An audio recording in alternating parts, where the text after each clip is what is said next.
Arjuna's heart filled with awe as Krishna continued. This supreme being is the light that illuminates all other lights, banishing the darkness of ignorance. He is not just the source of all knowledge but is knowledge itself, the ultimate truth to be sought. He resides in the heart of every being, quietly guiding all who seek him. With a pause, Krishna's gaze softened, and he said, "Now, Arjuna, I have briefly shared the essence of the field, true knowledge, and the ultimate reality to be known. By understanding this, a devoted soul can not only know me but also grow in love for me, experiencing the joy of true connection." Finally, Krishna spoke of the timeless nature of existence. Remember, Arjuna, both the material world and the living beings within it have always been here. They have no true beginning. All the changes you witness, all the qualities that define nature, come from this eternal material world. As Krishna's words sank in, Arjuna felt as though the vastness of the universe was unfolding before him, filling him with a sense of wonder and a deeper understanding of the eternal truths that bind all life together. As the gentle breeze stirred the air, Krishna continued unveiling the timeless truths to Arjuna, his voice filled with compassion and clarity. "Arjuna," he said, "everything you see and experience in this world is created by material nature. But the soul, the living being within, is the one who feels joy and sorrow. These emotions arise from the choices it makes and how it engages with the world." Krishna paused, allowing Arjuna to reflect, then added, "The living being, as it exists in this material world, becomes entangled with the qualities of nature, goodness, passion, and ignorance. Because of this attachment, it moves through the cycle of birth and rebirth, sometimes finding itself in better circumstances and sometimes worse." His tone grew steady and reassuring as he explained further, "Yet, within every living being, there resides a greater presence, the Supreme Soul, or Paramatma. This divine consciousness watches over all, guiding and caring for every soul as the ultimate protector and ruler.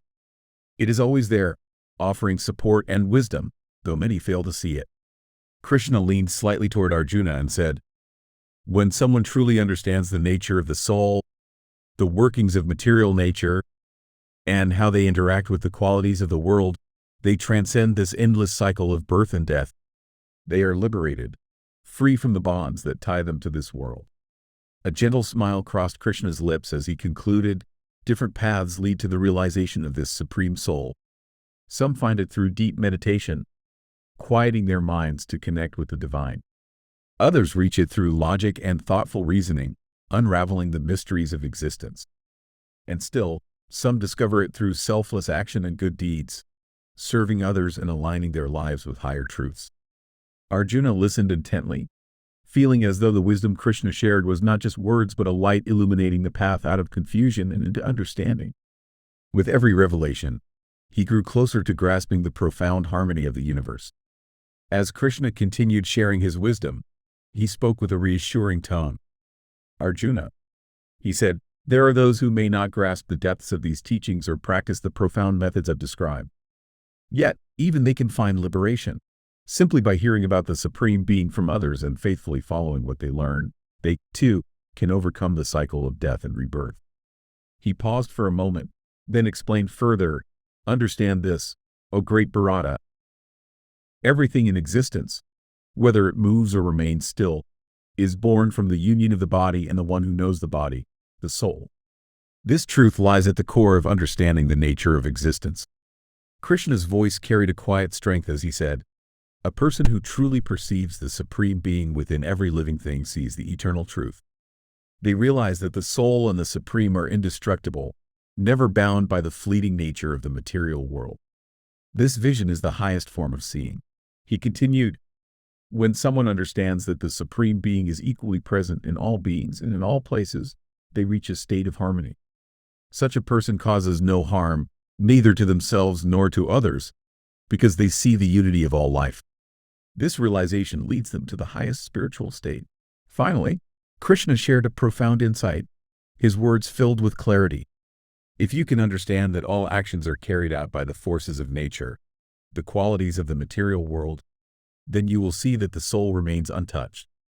The soul is not the doer of these actions but a witness, free and eternal. As Arjuna absorbed these truths, he felt his understanding of life deepen.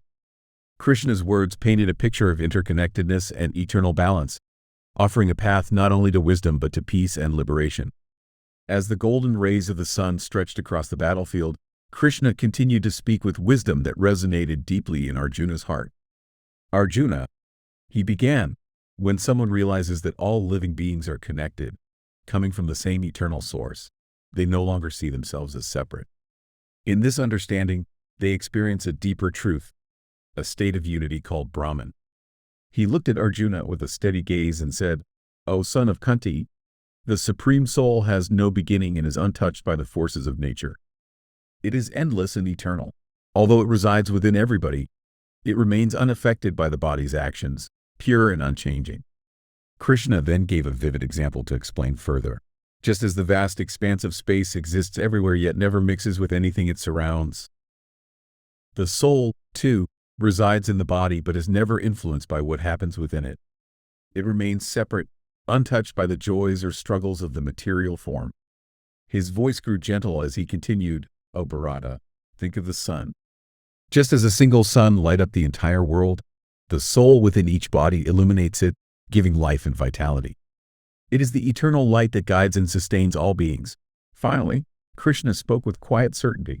Those who can see the difference between the temporary body and the eternal soul, and who understand how to let go of attachments to the material world, are the ones who achieve the highest spiritual goal. They find freedom and peace, united with the Supreme. Arjuna listened intently, feeling a sense of clarity begin to unfold within him. Krishna's words painted a picture of the soul's eternal nature, offering hope and a pathway to liberation through understanding, detachment, and connection to the divine.